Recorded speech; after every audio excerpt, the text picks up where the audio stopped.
সূর্যপুত্র কর্ণ, তার নাম মহাভারতের রন্ধ্রে রন্ধ্রে জড়িত।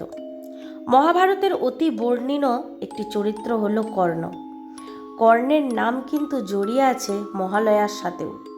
এবং কেন মহালয়ার সাথে কর্ণের নাম জড়িত, বা কর্ণের মৃত্যুর পরে কেন কর্ণ পুনরায় এই মর্তধামে ফিরে এলেন, এইসব আশ্চর্যজনক ঘটনা জানাবো আজকের ভিডিওতে। নমস্কার বন্ধুরা, গোপাল কথা চ্যানেলে আপনাদের সকলকে জানাই আবারও স্বাগত।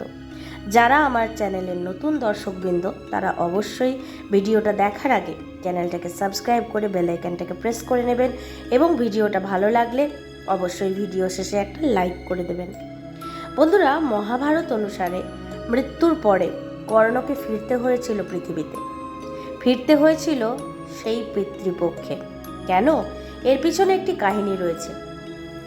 কুরুক্ষেত্র যুদ্ধে অর্জুনের হাতে কর্ণের মৃত্যুর পরে কর্ণ স্বর্গে গেছিলেন।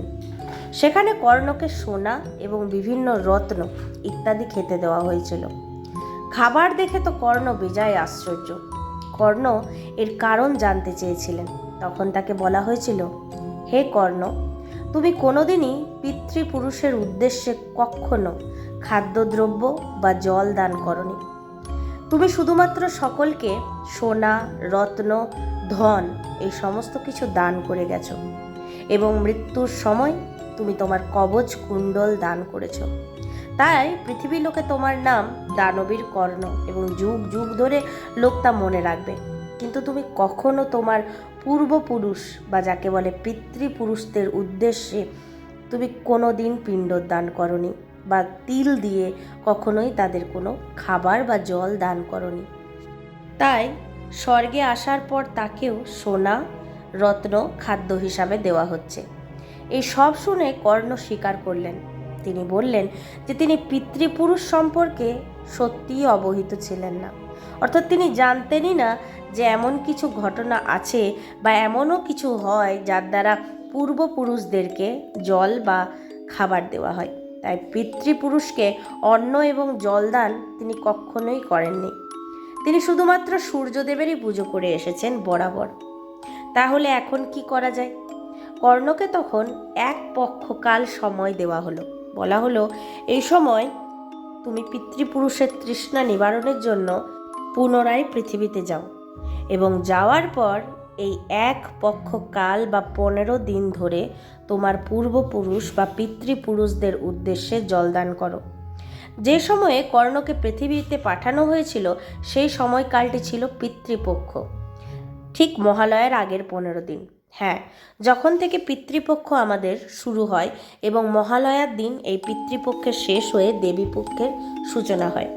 এবং বহু মানুষ আছে যারা এই 15 দিন যাবতই কিন্তু পূর্বপুরুষদের উদ্দেশ্যে তর্পণ করে থাকেন, অর্থাৎ তাদের পিতৃপুরুষ বা পূর্বপুরুষদের উদ্দেশ্যে জল এবং পিণ্ডদান করে থাকেন। কর্ণকেও এই ভুল শোধরাবার জন্য পুনরায় মর্তলোকে পাঠানো হয়েছিল। এবং কর্ণ যখন পৃথিবীতে এসেছিলেন তখন তিনি কিন্তু পুনরায় তাদের ভাইদের সাথে একবার দেখা করেছিলেন এবং তার কর্মের জন্য বা তার যদি কোনো কৃতকর্মের জন্য তারা দুঃখিত হয়ে থাকে সেই কারণে তারা ক্ষমা ভিক্ষা করেছিলেন তাদের পঞ্চপাণ্ডবদের কাছে। এবং পঞ্চপাণ্ডবরাও যেহেতু একেবারে মৃত্যুর সময় জানতে পেরেছিলেন বা পঞ্চপাণ্ডবরা মৃত্যুর পর জানতে পেরেছিলেন, কর্ণের মৃত্যুর পর জানতে পেরেছিলেন যে অর্জুন যাকে হত্যা করেছে তিনি আর কেউ না, একই মায়ের সন্তান অর্থাৎ কুন্তিরই সন্তান কর্ণ।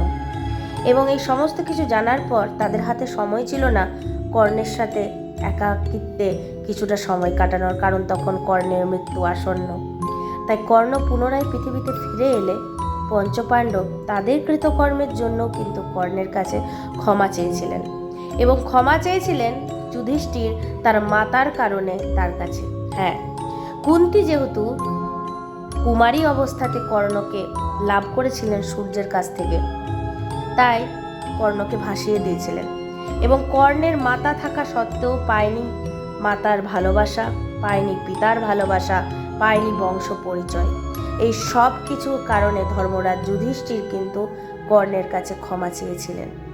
এবং তারপর শ্রীকৃষ্ণ এবং কর্ণ কিছুক্ষণ বার্তালাপ করার পর এক পক্ষ কাল যাবৎ কর্ণ প্রতিদিন তাদের পিতৃপুরুষদের উদ্দেশ্যে জল এবং পিণ্ড দান করে পুনরায় স্বর্গলোকে আরোহণ করেছিলেন। এবং কুন্তী যেহেতু এই পাপ করেছিলেন, সেই কারণে যুধিষ্ঠির রাগের বশে শেষমেশ তার মাতাকেই অভিশাপ দিয়েছিলেন যে আজ থেকে কখনো কোনো দিন কোনো নারী কোনো কথা তাদের পেটে চেপে রাখতে পারবে না। আজ একমাত্র কুন্তির কারণে বা একমাত্র তাদের মাতার কারণে তারা নিজেদের ভাইয়ের হত্যার কারণ হলো। তার মাতার কারণে তার ভাই মাতৃহারা হয়েছিল, তার মাতার কারণে তার ভাই পায়নি কোনো পিতৃ পরিচয়, পায়নি বংশ পরিচয়। কর্ণের প্রতি হওয়া এই অন্যায়ের কারণে যুধিষ্ঠির কুন্তিকে অভিশাপ দিয়েছিলেন। শুধু কুন্তি না, সমস্ত নারী সমাজকেই অভিশাপ দিয়েছিলেন যে নারীরা কখনো কোনো দিন কোনো গোপন কথা পেটে চেপে রাখতে পারবে না।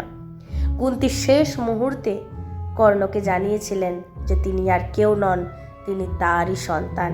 আসলে কুন্তির উদ্দেশ্য ছিল কর্ণকে দুর্বল করে দেওয়া, এবং শ্রীকৃষ্ণই বলেছিলেন যে কর্ণকে এইভাবেই কিন্তু দুর্বল করতে হবে এবং তার কাছ থেকে কবচ কুণ্ডল নিয়ে নিতে হবে, তাহলেই একমাত্র কর্ণের মৃত্যু সম্ভব, নয়তো কৌরবরা বিজয় নিশ্চিত। এবং কৌরবদের বিজয় হলে হতো অধর্মের সূচনা। তাই অধর্মকে বিনাশ করতে এবং ধর্মকে স্থাপন করতে কর্ণের এই আত্মবলিদানও নিশ্চিত ছিল। এছাড়া বন্ধুরা, কর্ণের এই মৃত্যু হওয়া বা কর্ণের এই জন্ম হওয়া, অর্জুনের হাতে কর্ণের বধ হওয়া, এই সমস্ত কিছু জড়িয়ে আছে কর্ণ এবং অর্জুনের পূর্বজন্মের কাহিনীর সাথে। এর ভিডিও আমার গোপাল কথা চ্যানেলেই আছে। যারা এখনও দেখেননি তারা প্লে লিস্টে যান, সেখানে দেখতে পাবেন যে কর্ণ এবং অর্জুন পূর্বজন্মে কে ছিলেন। তো বন্ধুরা, এই কারণেই কিন্তু মহালয়ার দিন পর্যন্ত, অর্থাৎ পিতৃপক্ষের সূচনা থেকে মহালয়ার দিন পর্যন্ত এই 15 দিন অর্থাৎ এক পক্ষকাল ধরে পূর্বপুরুষদেরকে আজও কিন্তু তর্পণের মাধ্যমে জল এবং পিণ্ডদান করা হয় বা তাদেরকে খাবার এবং জল দেওয়া হয়, যাতে পিতৃপক্ষ শান্তি থাকে, তাদের আত্মার শান্তি হয়, এই কামনায় আজও কর্ণের এই রীতি কিন্তু চলে আসছে। যাই হোক বন্ধুরা, আজকের ভিডিওটা যদি আপনাদের ভালো লেগে থাকে অবশ্যই একটা লাইক করে দেবেন, অবশ্যই লাইক করবেন, এটুকু আমি চাইছি আপনাদের কাছ থেকে। কমেন্ট করে জানাবেন যে ভিডিওটা কেমন লাগলো এবং শেয়ার করে সকলকে জানার সুযোগ করে দেবেন। এবং গোপাল কথা চ্যানেলের ভিডিওগুলো যদি ভালো লেগে থাকে চ্যানেলটাকে সাবস্ক্রাইব করে বেল আইকনটাকে প্রেস করে নেবেন।